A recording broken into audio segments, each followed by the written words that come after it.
세계에서 가장 큰 나무는 미국 캘리포니아 세카이어 국립공원에 있는 제너럴 셔먼이라는 나무라고 합니다. 이 나무의 높이는 82m가량 되고요.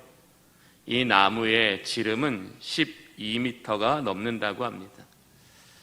이 나무의 둘레는 32m가 훌쩍 넘는데 여러분들이 상상하실 수 있는 방법으로 표현해 드리면 성인 남자 12명 이상이 양팔을 벌려서 나무를 둘러싸일 정도의 크기라고 합니다. 성인 남자 12명이 둘러쌀 정도라면 이 나무가 얼마나 웅장하고 그 크기가 위협적인지 여러분들은 상상할 수 있으실 것입니다. 이렇게 이 나무가 세계에서 가장 큰 나무가 될 수 있었던 배경은 그 뿌리에 있다라고 합니다. 대부분의 나무들은 그 뿌리를 밑으로 수직으로 한 2m나 3m 정도를 내린다고 합니다. 그런데 이 나무는 뿌리를 좌우 앞뒤로 20에서 30m가 넘게 뻗쳐져 있다라고 합니다. 즉 수직으로만 내리는 것이 아니라 수평으로도 내려져 있어서 더 넓은 지역으로부터 많은 영양분을 공급받는다라고 합니다. 여러분도 알다시피 바람은요, 그 표면적에 영향을 받습니다. 둘레가 크다라는 것은 그 포면적이 넓다라는 것으로서 그만큼 강한 바람에 영향을 받을 수밖에 없지만 이 나무가 그런 강한 바람에도 넘어지지 않는 것은 뿌리가 밑으로가 아닌 옆으로 넓게 30m 이상 뻗어져 있기 때문이라는 것입니다. 또 이 긴 뿌리에 수분을 충분하게 저장하고 있어서 이 제너럴 셔먼이라는 나무는 아무리 가물어도 말라 죽지 않는다라고 합니다. 즉, 이 나무가 아주 세계에서 가장 큰 나무가 될 수 있었던 것은 이 나무의 뿌리가 건강하고 이 뿌리가 넓게 퍼져져 있으며 이 뿌리가 좋은 기능을 하기 때문에 이런 큰 나무가 될 수 있습니다. 사람도 이와 비슷한 점이 있습니다. 사람도 큰 사람이 되려면, 위대한 일을 하는 사람이 되려면 마치 식물의 뿌리와 같이 우리의 마음이 그 역할을 감당해야 한다라는 것입니다. 사람은 행운이나 요행으로 말미암아 큰 일을 하는 것이 아니라 그 내면의 상태가 건강하고 성숙한 사람일수록 더 큰 일을 감당할 수 있다라는 사회학적 보고가 있습니다.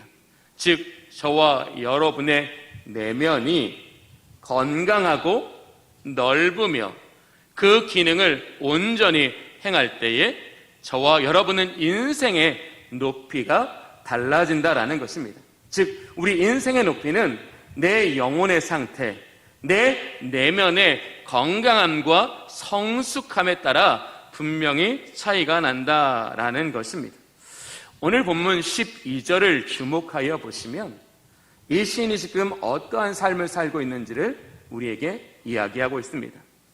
사람들이 우리 머리를 타고 가게 하셨나이다. 어떻게 하면 사람들이 우리 머리를 타고 갈 수 있을까요? 그것은 사람의 머리가 땅바닥에 곤두박질 쳐 있어서 사람들이 그 사람의 머리 위를 밟고 지나가야지만 우리는 우리 머리를 타고 가게 하셨나이다 라는 이 말과 비슷할 것입니다. 즉, 고난받는 사람은 마치 땅바닥에 떨어져 뒤궁글 것 같은 그런 상태이고, 그 땅바닥에 떨어져서 뒤둥그는 그러한 사람들의 머리 위를 강한 군화발이 그들을 이칫 이기고 가게 된다라면 이 사람의 현실은 얼마나 참혹하고 아팠겠느냐를 보여주는 것입니다.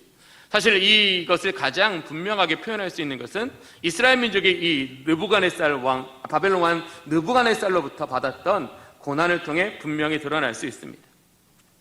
바벨론 왕 느부갓네살이 예루살렘에 침공했을 때에 전쟁에 나갈 만한 모든 남자들은 완전히 진멸시켜졌습니다. 그 나라와 그 나라의 흔적을 아주 멸하기 위해서 단 한 명의 남자도 살려두지 아니하였습니다.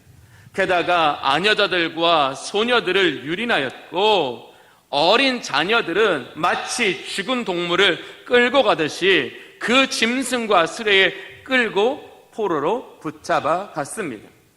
거기에다가 그들의 믿음과 삶의 중심이었던 성전의 모든 제단은 다 깨어지고 성전에 예배를 드리는 모든 기물들은 그들이 모두 하나로 뭉쳐서 그들의 고향으로 가져가고 있었습니다.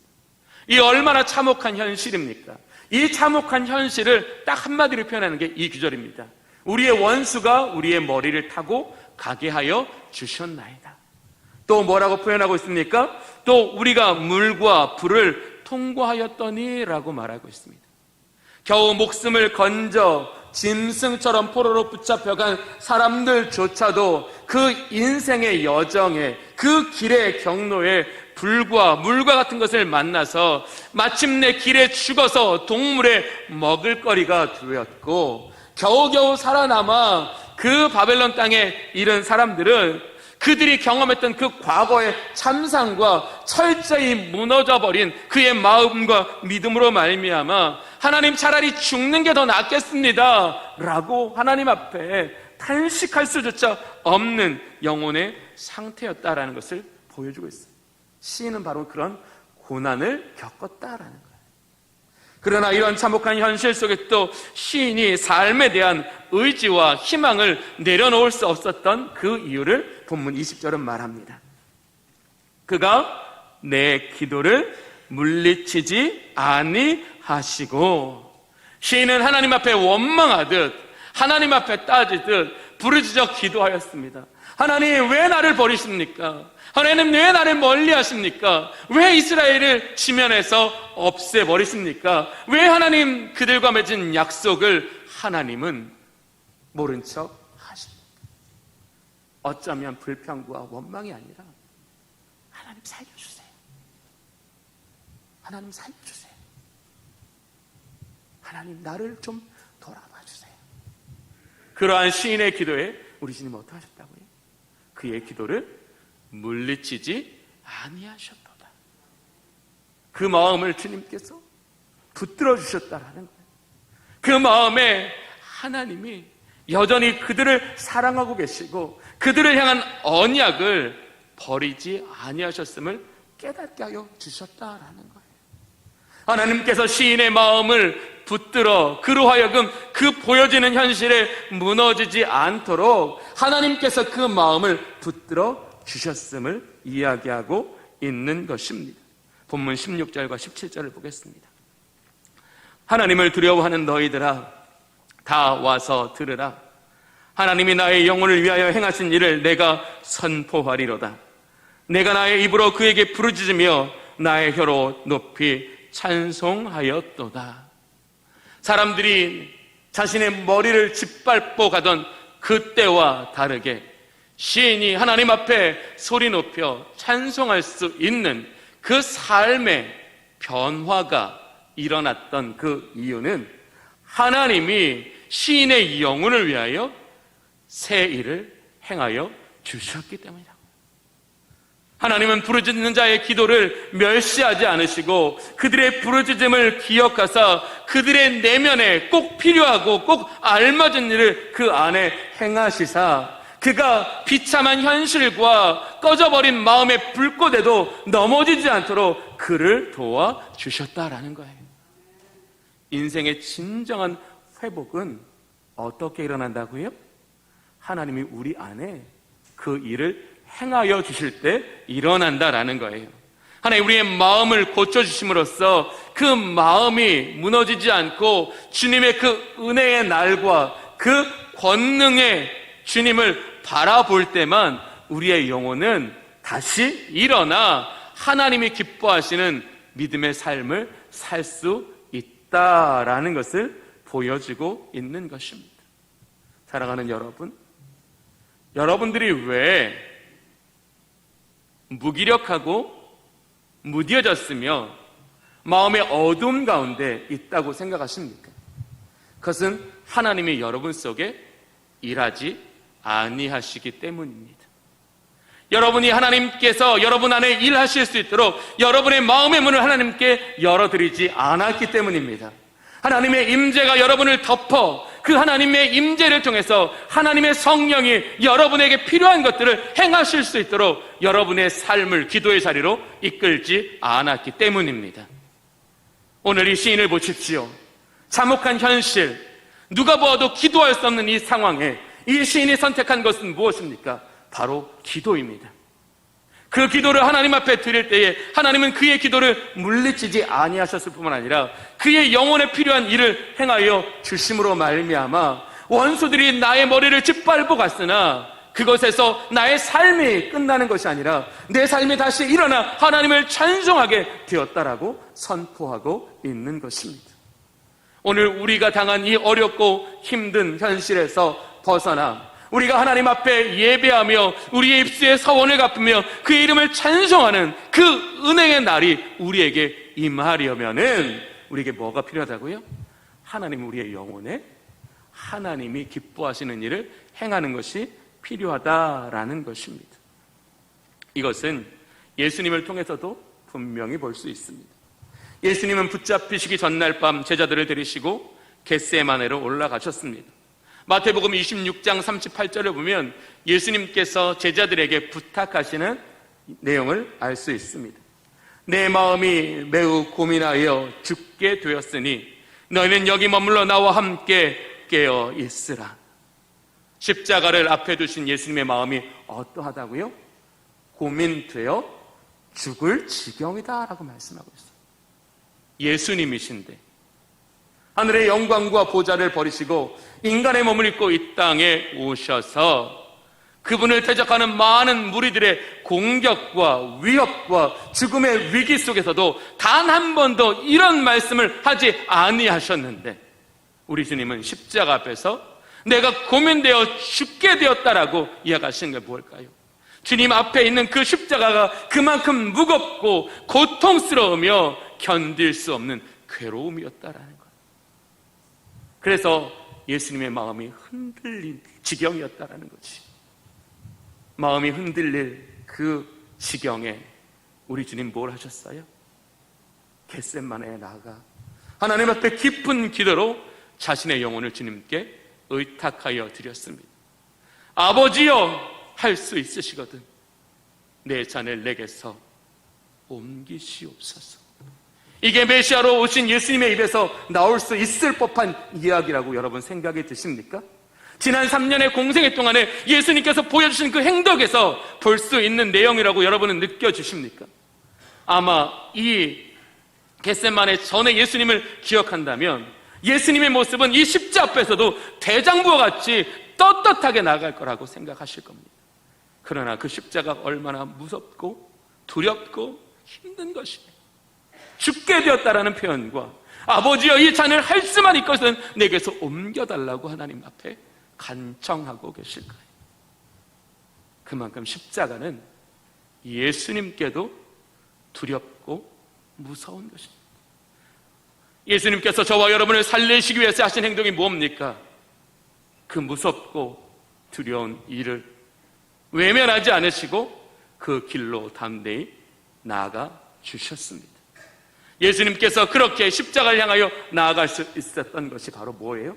깊은 기도를 드릴 때에 아버지께서 그 사랑하시는 아들의 마음에 위로하여 주시고 새 힘을 더하여 주시며 그 아들로 하여금 그 십자가 앞에 담당하게 설 수 있도록 그 모든 필요한 것들을 채워주셨다라는 거예요. 저와 여러분도 이 땅에 살아가는 동안 예수님처럼 십자가를 짐으로 예수님처럼 십자가를 통해 하나님의 영광에 이르기 위해서 우리에게 뭐가 필요한다고요? 아버지 하나님께서 우리에게 그 십자가를 질 수 있는 은혜를 주시고 능력을 주시고 믿음을 주시고 우리의 마음을 준비시켜 주시는 것이 필요하다라는 것입니다. 하나님이 저와 여러분의 영혼을 만져주시고 우리의 마음을 준비시키지 않으시면 우리는 이 땅 가운데 어떠한 십자가도 질 수 없으며 십자가 없는 우리의 인생은 절대로 높아지지 않는다라는 것을 보여주고 계시는 것입니다.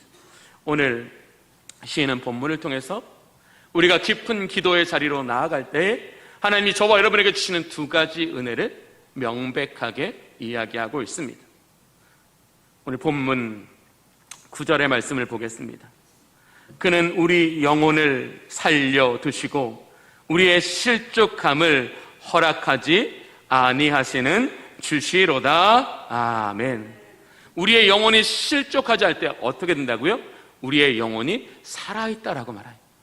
우리의 영혼이 살아있다라는 게 무슨 말입니까? 우리의 영혼이 자기의 기능을 한다는 겁니다. 자기의 역할을 한다는 겁니다. 그 영혼이 우리의 생명을 온전하게 하여 준다라는 것입니다.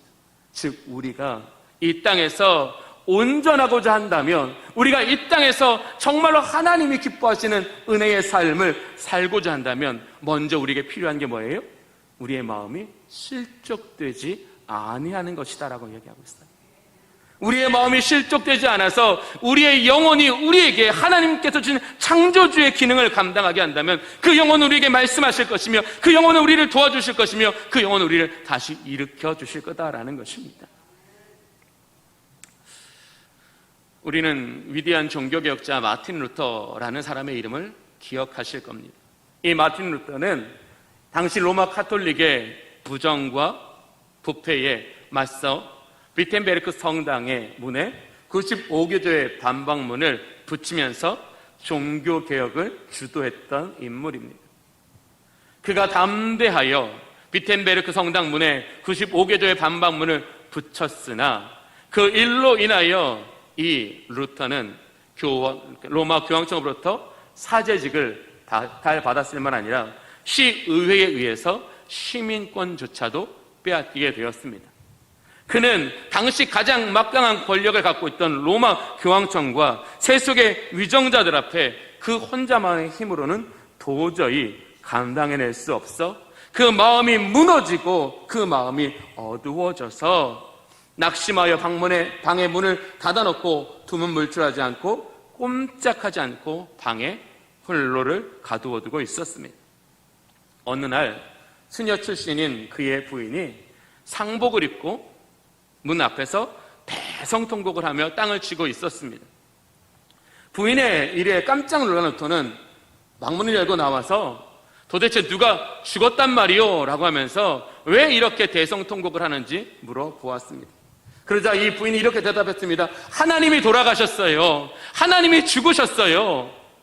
마틴 루터는 마치 화를 내듯이 어떻게 하나님이 돌아가실 수 있어? 어떻게 하나님이 죽으실 수 있단 말입니까? 라고 이렇게 이야기했어요. 그러자 이 마틴 루터의 부인이 이렇게 얘기했답니다. 하나님이 돌아가지 않으셨는데 왜 당신은 낙심하여 방에 당신을 가두고 있습니까? 하나님이 돌아가지 않으셨는데 당신은 왜 하나님이 없는 것처럼 행동하고 있습니까? 이 부인의 말에 온몸에 전기가 흐르고 그 마음에 뜨거운 것이 올라와서 당장 이 마틴 루터는 기도의 자리로 나아가 하나님 앞에 철저하게 회개하고 이것이 내 일이 아니라 하나님의 일이고 하나님이 행하실 일임을 믿음으로 고백하며 날마다 기도 속에서 하나님 주시는 새 힘을 얻어 그의 마음이 낙심되지 않고 실족되지 않고 하나님께서 주시는 그 일을 향하여 끝까지 순종하였더니 위대한 종교개혁을 능히 감당할 수 있었습니다. 사랑하는 교우 여러분, 마음이 실족하면 아무것도 할 수 없습니다. 우리가 능력이 없어서 일을 못하는 것이 아니라 마음이 무너져 있기 때문에 하지 않는 것입니다. 이처럼 우리의 마음이 무너지면 우리가 아무리 많은 기회와 재능을 가지고 있다 할지라도 우리의 삶은 절대로 형통케 되어질 수 없습니다.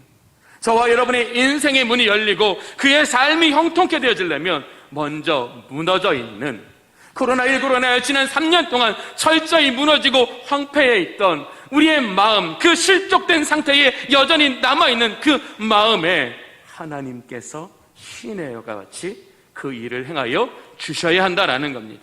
우리도 우리를 실족지 않으시는 그 하나님께 깊은 기도의 자리로 나아가 우리의 마음을 실족지 않기 위해서, 우리의 영혼을 살리시기 위해서 우리의 영혼을 도우시는 하나님의 은혜를 힘입어야 한다는 것을 보여주시는 것입니다. 우리가 어떻게 우리의 인생에 더 좋은 날을 볼 수 있다고요? 더 기쁨으로 하나님을 예배하는 그 축복의 날을 맞이할 수 있다고요? 우리의 마음이 실족지 아니함으로 우리의 영혼이 살아 있을 때에 우리는 그 날을 볼 수 있다라고 이야기하고 있는 것입니다. 그래서 잠언 기자도 잠언 4장 23절에 이렇게 말씀하십니다. 무릇 지킬 만한 것보다 내 마음을 더욱 지키라. 생명의 근원이 이에서 남이니라. 생명의 근원이 어디서 난다고요? 마음에서부터 난다고 했습니다. 즉 마음을 지키는 게 뭘 지키는 겁니까? 생명을 지키는 것입니다. 마음을 지키는 것은 곧 우리의 인생을 지키는 것입니다. 우리의 기도를 멸시하지 않으시고 물리치지 않으시고 우리가 구한 것보다 능히 더 갑절로 부어주실 우리 주님 앞에 왜 여러분은 기도하지 않으십니까? 하나님이 돌아가지 않으셨는데 왜 여러분은 여러분의 실족한 상태에서 벗어나지 않고 있습니까? 시인이 원수들이 자기의 머리를 짓밟는 그 순간에도 기도하였더니 하나님께서 그에게 그의 성원을 갚을 날을 허락해 주셨다면 저와 여러분에게도 하나님께서 우리의 실족된 마음을 회복하여 주시사 우리의 입술로 하나님을 서원케 하는, 우리가 하나님을 서원을 갚는 그 은혜의 날을 주실 줄로 믿습니다. 하나님은 포로 생활에 지쳐서 이제 더 이상 아무런 희망도 없구나, 자신의 인생을 포기하려 했던 이스라엘 민족에게 이렇게 말씀하십니다. 두려워하지 말라, 내가 너와 함께함이니라. 놀라지 말라, 나는 너의 하나님이 됨이니라. 내가 너를 굳세게 하리라. 참으로 너를 도와주리라. 참으로 나의 의로운 오른손으로 너를 붙들리라. 하나님은 이스라엘을 무너지지 않게 하십니다. 그 마음을 실족된 상태로 내버려두지 않으십니다. 그 하나님이 오늘 여러분이 고백하는 하나님이십니다. 그 하나님이 여러분을 믿고 의지하는 하나님이십니다. 그 하나님을 믿는 자에게 실족지 않음이 있다라고 말씀하십니다. 실족지 않아 여러분의 영혼이 살아있다면, 여러분의 영혼이 나무의 뿌리와 같이 그 기능과 역할을 감당하면 여러분의 기도는 여러분을 부흥케 하여 주실 거라고 강조하시는 것입니다. 두 번째 보시면 깊은 기도를 드릴 때 우리를 단련하여 주신다라고 말씀하십니다. 10절을 보면 하나님이여 주께서 우리를 시험하시되 우리를 단련하시기를 은혜를 단련함같이 하셨으며, 단련에는요 크게 두 가지 의미를 가지고 있습니다. 첫 번째는 그 안에 있는 불순물을 제거하는 것입니다. 즉 은과 불순물이 타는 그 온도를 정확히 알아 불순물은 태워지지만 은은 태워지지 않는 그 높이의 온도까지 열을 가해서 금이든지 은이든지 쇠에 있는 모든 불순물을 먼저 제거한 후에 사용합니다. 왜냐하면 어떤 것인지 그 속에 불순물이 있으면 그 불순물이 있는 곳에 어떤 강한 충격이 미치면 그 불순물로 인해서 깨어질 수밖에 없기 때문입니다. 그래서 금이든지 은이든지 쇠든지 그것을 가공하고 그것을 사용하기 전에 꼭 뭐를 해요? 그 안에 있는 불순물을 제거한다라는 거예요. 우리 인생도 마찬가지입니다. 우리 마음 안에 불순물이 많으면 많을수록 우리는 성령을 따르지 않고 육체를 따르게 됩니다. 빛에 거하지 않고 어두움에 있습니다. 하나님은 저와 여러분이 어둠이 아니라 빛에 다니며 육이 아니라 성령의 일을 행하게 하시기 위해서 우리에게 먼저 뭘 하신다고요? 우리 인생의 불순물을 제거하여 주신다라는 거예요. 우리 인생의 가장 큰 불순물이 뭡니까? 바로 죄입니다. 교만입니다. 아집입니다. 헛된 욕심입니다. 이렇게 예수를 믿으면서도 예수 그리스도의 그 보혈의 피로 말미암아 성령의 놀라운 은혜로 말미암아 우리 안에 여전히 불순물이 있다면 그 불순물은 우리와 하나님의 관계를 깨뜨리고 우리로 하나님의 뜻을 행하지 못하게 함으로써 하나님이 우리의 인생을 높이시지 못하도록 가로막는다라는 것입니다. 저와 여러분의 인생이 형통케 되시기를 원하십니까? 저와 여러분의 인생이 하나님의 손에 높이 들리기를 원하십니까? 그럼 우리의 인생의 불순물을 제거하는 저와 여러분이 될 수 있기를 원합니다. 하나님은 어디에서 그것을 우리에게 제거하신다고요? 기도의 자리에서. 우리가 하나님 앞에 깊이 기도하고 나면 성령은 우리 안에 있는 죄를 깨닫게 하여 주신다는 거예요. 죄 때문에 네가 지금 하나님과의 관계가 깨어지고 그분의 은혜에서 멀어져 있다는 것을 우리에게 알려주심으로써 우리가 그 모든 것을 주께 회개하고 방향을 주님께 돌이킬 수 있는 은혜를 주신다는 거예요.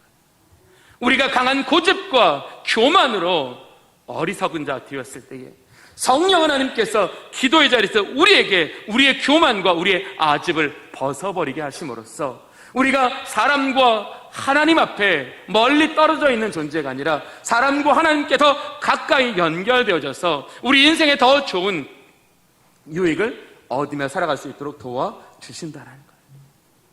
두 번째로는 밀도를 높이시는 겁니다. 여러분, 벌겋게 달궈진 새, 그 다음 어떻게 할까요? 망치로 가차없이 내리칩니다. 대장장이는 이 달궈진 쇠가 깨어질까 두려워하지 않습니다. 아주 마구마구 강력하게 그것을 두드립니다. 왜? 두드리는 것만큼 강해지니까. 두드리는 만큼 그 안에 있는 공기가 빠져나가고 그 안에 있는 밀도가 높아지기 때문에, 그래야지만 강한 것이 되고 이기는 것이 되기 위해서 이 대장장이는 이 쇠를 두드리는데 주저하지 않습니다. 우리 인생의 형통과 승리가 어디에 있을까요? 우리의 마음의 밀도와 우리의 믿음의 밀도에 있습니다. 우리의 마음의 밀도가 견고하면 견고할수록 우리는 외부적인 상황에 흔들리지 않기 때문에 그러합니다. 우리의 믿음의 밀도가 높을 때에 우리는 세상의 어떤 시련과 환난에도 믿음으로 응답하고 믿음으로 순종하기 때문에 우리는 결국 승리할 수 있는 것입니다. 하나님은 우리가 기도할 때에 저와 여러분의 마음의 대장장이가 되어주십니다. 먼저 하나님의 말씀을 우리에게 깨닫게 하여 주사 그 말씀으로 말미암아 우리의 마음을 단련하여 주십니다. 하나님은 우리의 마음과 상한 영혼에 하나님의 사랑을 넘치도록 부어주시어서 우리의 마음을 단련하여 주십니다. 그렇게 하나님이 우리에게 찾아오사 우리의 아픔, 문제, 근심, 어려움, 이 모든 것들 가운데 하나님의 은혜의 손을 더해줄 때 우리의 믿음은 굳게 세워지는 줄로 믿습니다. 우리의 믿음이 굳게 세워지는 것, 이게 바로 단련이라는 것입니다. 한 사람이 성공적인 인생을 살려면 두 가지가 꼭 필요합니다. 첫 번째, 수없이 많은 환난과 시련에도 그 마음이 실족하지 않는 것입니다. 또 하나는 어떤 어려움과 환난에도 그것에 대응할 수 있는 건강한 마음과 믿음을 갖게 되는 것입니다. 하나님은 이 시인에게도 이렇게 실족지 않고 그 마음을 단련하여 주셨습니다. 그 이유를 뭔지 알아보겠습니다. 12절 말씀을 봅니다. 우리가 불과 물을 통과하였더니, 통과한 게 아니라 통과시켜 주신 것이겠지요? 우리를 끌어내사 풍부한 곳에 들이셨나이다. 하나님이 왜 저와 여러분에게 물과 불을 통과케 하신다고요? 풍부한 곳에 들이게 하시기 위해서입니다. 우리의 마음과 믿음을 강하게 하여 주사 하나님 주신 축복으로 말미암아 하나님의 빛된 사명을 감당하며 그것으로서 우리의 인생을 믿음으로 아름답게 지어져가게 하시기 위해서입니다. 믿음 안에 아름답게 지어져간 인생의 위에 부어지는 축복은 그를 쇠하게 하지 않습니다. 그러나 믿음 없이 우리에게 부어지는 물질은 어느 순간부터는 우리를 반드시 썩게 만듭니다. 우리는 날마다 축복을 구하지만 그 축복이 우리를 썩게 할 것이라고는 아무도 의심하지 않습니다. 여러분, 기도 없이 하나님께 얻은 물질은 저와 여러분을 분명히 언젠가는 썩게 만들고 터진 부대가 되게 되므로 모든 것을 쏟아버리게 합니다. 그러나 불과 물을 통과하여 풍부한 곳에 들어간 인생은 결코 잃어버리지 않습니다. 하나님 저와 여러분의 어떤 축복을 주신다고요? 잃어버릴 수 없는 축복을 주시는 분이라는 거예요. 우리의 인생을 빛나게 하는 축복을 주시는 분이라고요. 우리의 인생을 영화롭게 하는 축복을 주시는 분이라는 거지요. 여러분이 하나님께 축복을 구하면서 그것이 여러분을 영화롭게 할 것이 아니라면 하나님의 무응답은 하나님의 가장 좋은 응답입니다. 하나님이 그 사랑하시는 자녀가 썩어지는 것을 결코 용납하시겠습니까? 그것을 알고도 주시겠습니까? 성경은 하나님을 그렇게 말씀하지 않으십니다. 사랑하는 교우 여러분, 한 신학자가 이런 글을 썼습니다. 기도는 시간 중에 시간이다. 모든 시간 중에 가장 중요한 시간이다. 다른 모든 시간을 의미 있게 하는 것이 바로 기도이다. 우리 인생에 많은 시간을 가졌지만 그 많은 시간이 우리에게 의미 있는 시간이 되려면 기도 속에서 하나님을 만나야 한다는 거예요. 기도 속에서 우리의 마음이 실족지 않고 기도 속에서 우리의 마음이 연단될 때 우리는 일평생 기도를 통해서 우리의 모든 시간을 의미 있게 만들어 간다라는 것입니다. 즉 우리의 시간이 의미 있어지면 의미 있어질수록 우리의 인생의 높이는 높아질 수 있습니다. 또 한 신학자는 이렇게 말합니다. 주님과 대화가 끊이지 않으면 주님이 그분의 깊은 생각을 우리에게 드러내신다. 하나님께서 하나님의 생각을 우리에게 어디에서 드러내신다고요? 기도의 자리에서 드러내신다고요.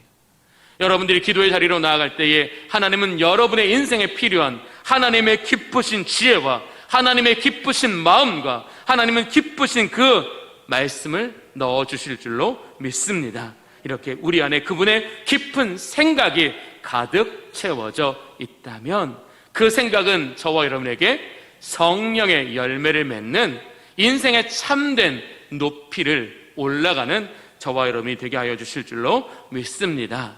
하나님께서 다니엘을 어떻게 올리셨어요? 기도로 올리셨어요. 그가 목숨의 위험을 받을 때 선택한 게 뭐예요? 깊은 기도의 자리예요. 그 깊은 기도의 자리에서 다니엘에게 하나님은 무엇이 하나님이 기쁨인지 깨닫게 하여 주셔서 그를 높여주셨어요. 다윗도 마찬가지 아닙니까? 인생의 문제와 고난 앞에 다윗은 어디로 갔어요? 골방으로 들어갔어요. 그래서 하나님의 마음을, 하나님의 은혜를 부어달라고 간구했고, 그렇게 하나님께서 다윗의 마음을 실족지 않게 하시고 다윗의 마음을 연단시켜 주셨기 때문에 다윗은 능히 하나님의 은혜 안에 살아갈 수 있었습니다. 여러분 기억하십시오. 기도의 깊이가 인생의 높이를 만들어 갑니다. 기도 없이 높아지는 인생은 결국에는 무너질 것이나 기도로 세워진 인생은 영화롭게 되어질 줄로 믿습니다. 기도의 깊이가 인생의 높이 되어 살아가는 저와 여러분 되기를 원합니다. 기도하겠습니다. 좋으신 아버지 하나님 감사합니다. 오늘도 하나님께서 우리 주님의 모든 성도들에게 들을 귀와 깨닫는 마음을 열어주시어서 하나님 오늘 우리에게 주시는 말씀을 통하여 우리가 우리의 마음을 실족된 채로 내버려두지 않게 하여 주시옵소서. 우리의 영혼을 살려두시기 위하여 기도의 자리로 우리를 부르시는 하나님의 그 초대에 응답하게 하여 주시옵소서. 우리 주님의 모든 성도는 기도의 자리에서 하나님의 연단케 하심을 받아 그 마음이 강하여져서 하나님께서 주시는 은혜와 복을 누리며 살아가는 아름다운 인생으로 지어져 가게 하여 주시옵소서. 기도의 깊이가 인생의 높이가 되는 은혜를 누리며 살아가게 하여 주시옵소서. 예수 그리스도의 이름으로 기도하옵나이다. 아멘.